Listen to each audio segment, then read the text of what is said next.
ચાલો હવે વ્યાખ્યા પર એક્ઝામમાં પૂછવામાં આવે ચેપ્ટર નંબર 5 માં આ 5-6 ડેફિનેશન છે. એક્ઝામમાં વારંવાર આમાંથી પૂછવામાં આવે છે, યાદ રાખજો ખાસ. બરાબર?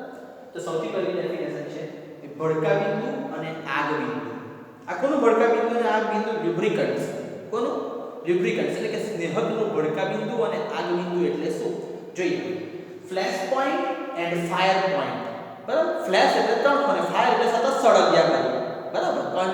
Continuously burn. બરાબર?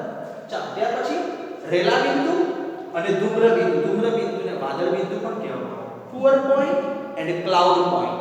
રાઈટ? ધેન એસિડ મૂલ્ય અથવા તટસ્થીકરણ આંક કહેવાય. ન્યુટ્રલાઇઝેશન નંબર ઓર એને it is in another word is acid value. બરાબર? ત્યાર પછી સાબુકરણ આંક એન્ડ સેપોનિફિકેશન નંબર. બરાબર? આ 6 ડેફિનેશન છે એ ખાસ યાદ રાખજો. 6 ડેફિનેશન ઇમ્પોર્ટન્ટ છે, એક્ઝામમાં વારંવાર પૂછવામાં. એમાં ખાસ આ ભડકા બિંદુ આગ બિંદુ અને આ બે વધારે પૂછવામાં આવે છે આના કરતા. આ કોઈ વાર પૂછાય. બરાબર? રેલા બિંદુ અને ધૂમ્ર બિંદુ એટલું ઇમ્પોર્ટન્ટ નથી, પણ ભડકા બિંદુ આગ બિંદુ, તટસ્થીકરણ આંક અને સાબુકરણ આંક એક્ઝામમાં વારંવાર પૂછવામાં આવે. જોઈએ.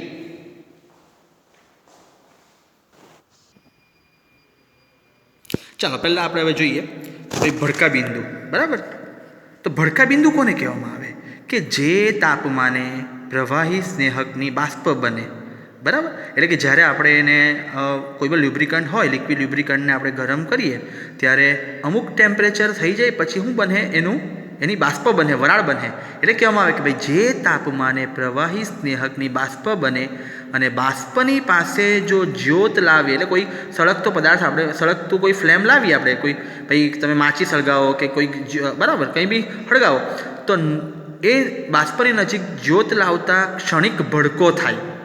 બરાબર? અને તે તાપમાનને તે પ્રવાહી સ્નેહકનું ભડકા બિંદુ કહેવામાં આવે. અને પ્રવાહી સ્નેહકનું ભડકા બિંદુ ઊંચું હોવું જોઈએ જેથી તેમાં નીચા તાપમાને ભડકો ન થાય. રાઈટ? આગ બિંદુ. તો આગ બિંદુ કોને કહેવામાં આવે? કે ભાઈ જે તાપમાને પ્રવાહી સ્નેહકની બાષ્પ બને અને બાષ્પની નજીક જ્યોત લાવતા સતત સળગવાનું ચાલ્યા કરે તો તે તાપમાનને તે સ્નેહકનું આગ બિંદુ કહેવાય. ભડકા બિંદુમાં એક ક્ષણિક ભડકો થાય, જ્યારે આગ બિંદુમાં શું થાય કે સતત એ સળગવાનું ચાલ્યા જ કરે. બરાબર? તો જે તાપમાને સતત સળગવાનું ચાલુ રાખે એને આગ બિંદુ કહેવામાં આવે. અને એવું કહેવામાં આવે કે ભાઈ જેમ સારા સ્નેહકના આગ બિંદુ અને ભડકા બિંદુ ઊંચા હોવા જોઈએ જેથી આગ લાગવાની કે અકસ્માત થવાની શક્યતા ઓછી રહે. હવે એક્ઝામમાં ઘણીવાર પૂછવામાં આવે કે ભાઈ ભડકા બિંદુ અને આગ બિંદુ શોધવા માટેના સાધનનું નામ.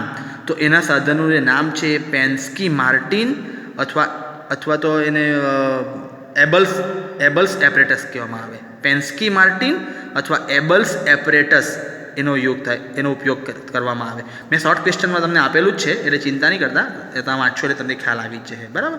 તો ધ ટેમ્પરેચર એટ વિચ, પહેલાં ફ્લેશ પોઈન્ટની વાત કરીએ આપણે. What is flash point? Right? તો the temperature at which liquid lubricants convert into vapor state and vapor of the same lubricant comes into contact with flame. At that time slight spark is observed. Such temperature is known as a flash point of the lubricant. Right? For good lubricant, flash point must be higher. Flash point of lubricant is determined with the help of Penske-Martin apparatus or Abels apparatus. In examination, the question is asked like write the instrument for measurement of flash point and fire point. Then you have to answer that Penske-Martin and Abels apparatus are used to measure the flash point and fire point of the lubricants. Right? Now what is fire point? The temperature at which liquid lubricant converts into vapor and vapor of same lubricant comes into contact with flame. At that time continuous fire is observed. What I say? That continuous fire is observed.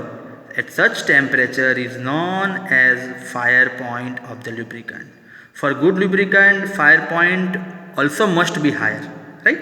And fire point of the lubricant is determined with the help of the same instrument, Penske-Martin and the Abels apparatus. Right? So the flash point and the fire point definition. This is a it is very important for the exam point of view. Define the term flash point and fire point. બરાબર. હવે ગુજરાતી વાળા જો પાછા કે ભાઈ હવે બીજું કે રેલા બિંદુ અને ધૂમ્ર બિંદુ આ એટલી ઇમ્પોર્ટન્ટ નથી પહેલાં જેટલી, પણ એક્ઝામમાં કોઈ વાર પૂછી નાખે તો આપણને આવડવી જોઈએ. બરાબર કે ભાઈ જે તાપમાને પ્રવાહી સ્નેહકનો રેલો ચાલતો અટકી જાય અથવા સ્નેહક ઘન અથવા અર્ધઘન અવસ્થા ધારણ કરે તો તે તાપમાનને તે સ્નેહકનું રેલા બિંદુ કહેવામાં આવે.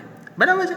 અને ધૂમ્ર બિંદુ કોને કહેવાય? કે જે તાપમાને પ્રવાહી સ્નેહક વાદળ જેવો ધૂંધળો દેખાવ કરે, બરાબર, તે તાપમાનને પ્રવાહી સ્નેહકનું ધૂમ્ર બિંદુ અથવા વાદળ બિંદુ કહેવાય. આપણે કેમ અત્યારે શિયાળામાં તમે જુઓ કે ભાઈ ફોગ આપેલું ધુમ્મસ કેવું આવે, ત્યારે ફોગ આવે ત્યારે કેવું થાય, ધુમ્મસ આવે ત્યારે કેવું વાતાવરણ થઈ જાય. બસ તેવું વાતાવરણ જ્યારે થઈ જાય ત્યારે એને એને એને ધૂમ્ર બિંદુ અથવા વાદળ બિંદુ કહેવામાં આવે. બરાબર છે. ચાલો, what is poor point? Poor point and cloud point, right? The lowest temperature at which the lubricant will freeze or convert into semi-solid or solid state.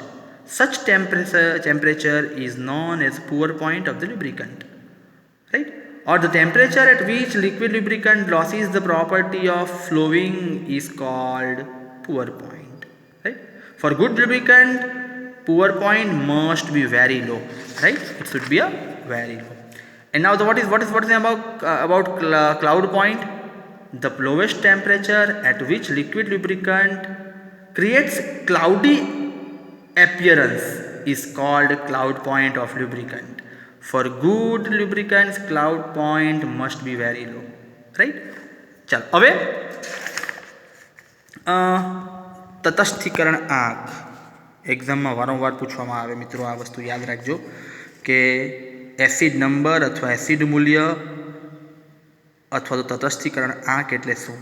તો એવું કહેવામાં આવે કે ભાઈ 1 ગ્રામ તેલ લેવામાં આવે અને 1 ગ્રામ તેલમાં રહેલા મુક્ત એસિડને તટસ્થ કરવા માટે જરૂરી KOHના મિલીગ્રામ જથ્થાને તે સ્નેહકનો તટસ્થીકરણ આંક કહેવાય. એ કેવી રીતના મેઝર કરવામાં આવે? ટાઇટ્રેશન કરવામાં આવે લેબોરેટરીની અંદર. આનું 1 ગ્રામ તેલ લેવામાં આવે, બરાબર, અને એ તેલને ડિઝોલ્વ કરવામાં આવે, બરાબર, આલ્કોહોલમાં, અને પછી એનું KOHના અગેન્સ્ટમાં એનું ટાઇટ્રેશન કરતાં, બરાબર, એ રીતના પ્રેક્ટિકલ કરીને આપણે આ એનું વેલ્યુ શોધવાની હોય છે.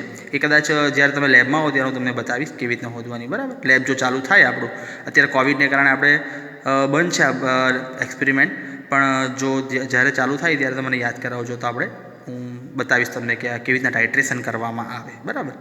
એવું કહેવામાં આવે કે ભાઈ સારા સ્નેહકનો એસિડ આંક નીચો હોવો જોઈએ, બરાબર, જેથી મુક્ત એસિડનું પ્રમાણ ઓછું હોય અને મુક્ત એસિડ વધારે હોય તો ધાતુની સપાટીનું ક્ષારણ ઝડપથી થઈ જાય. બરાબર. અને તમને ખબર જ છે કે ભાઈ એસિડ જ્યાં આગળ એસિડ વધારે હોય ત્યાં ધાતુનું ક્ષારણ વધારે જ થાય. બરાબર છે. ચાલો હવે what is neutralization number? The amount of KOH in milligram is required to neutralize 1 gram of oil is called acid number or neutralization number, right? The lubricants possesses higher acid number cause corrosion on the metal surface, and the good lubricant has lower value of acid number, right? So lubricant has a lower numbers of acids, so you can reduce the corrosion of the metal, right? And now સાબુકરણ આંક. સાબુકરણ આંક કોને કહેવામાં આવે? What is saponification number? 1 gram તેલમાંથી સાબુ બનાવવા માટે જરૂરી KOHના મિલીગ્રામ જથ્થાને તેલનો અથવા પ્રવાહી સ્નેહકનો સાબુકરણ આંક કહેવાય. બરાબર. એટલે અને એવું કહેવામાં આવે કે ભાઈ સાબુ સારા તેલનો સાબુકરણ આંક માફકસર હોવો જોઈએ, એટલે યોગ્ય હોવો જોઈએ, જેથી તેલ સપાટી ઉપર લાંબો સમય ટકી શકે એમ. બરાબર છે. What is saponification number, right? The amount of KOH in milligram is required to saponify 1 gram of oil is called saponification number, and this process is done by the titration, by the volumetric titration in the laboratory, right? And it is determined with the indirect titration method. Animal oils and vegetable oils undergo into saponification, but mineral oil do not, right? So the definition, 6th definition, very important for the exam point of view. જે 6 વ્યાખ્યા છે exam point of view બહુ જ important છે. એમાં મેં તમને પહેલાં કીધું તેમ પહેલી બે કઈ છે કે ભડકા બિંદુ અને આગ બિંદુ, બરાબર. અને પછી છે રેલા બિંદુ અને ધૂમ્ર બિંદુ. એ એટલી ઇમ્પોર્ટન્ટ નથી, પણ ભડકા બિંદુ અને આગ બિંદુ વધારે ઇમ્પોર્ટન્ટ છે. અને છેલ્લા બે એસિડ મૂલ્ય એટલે કે તટસ્થીકરણ આગ અને સાબુકરણ આગ, સેપોનિફિકેશન નંબર. આ 4 ડેફિનેશન બહુ જ ઇમ્પોર્ટન્ટ છે, તો ખાસ એક્ઝામમાં યાદ રાખજો.